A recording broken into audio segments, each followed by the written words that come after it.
TRS party కైవసం చేసుకుంటుంది. 12 స్థానాలు కూడా గెలవబోతున్నాయని చెప్పి తెలియజేసుకుంటూ రామచంద్రపురం నియోజకవర్గం ఆర్టోస్ ఫ్యాక్టరీ సమీపంలో పెద్ద గుంత ప్రమాదకరంగా మారింది. వాహనదారులు ప్రతిరోజు దాటిన ఆ గుంతపై అధికారులు స్పందించలేదు. నియోజకవర్గ ఎంబీసీ సంఘ అధ్యక్షుడు ఏట్ల నాగేశ్వరరావు సిమెంటు, ఇసుక కలిపి స్వయంగా గుంతను పూడ్చి వాహనదారులను రక్షించారు. బొమ్మిడి రామతారకం, పందిరి అజయ్ బాబు కూడా ఈ కార్యక్రమంలో పాల్గొన్నారు.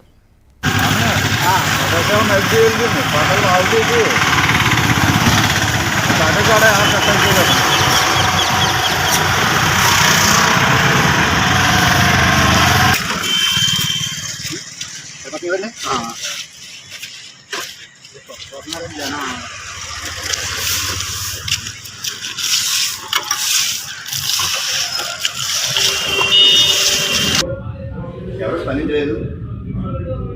కనీసం సంబంధిత అంటే ఆర్ఎండ్బి అధికారులు కూడా స్పందించి ఆ గుంత పూడుస్తారని చెప్పేసి నేను వెయిట్ చేయడం జరిగింది. కానీ ఇప్పటివరకు కూడా ఎవరు కూడా దాన్ని పోవట్లేదు.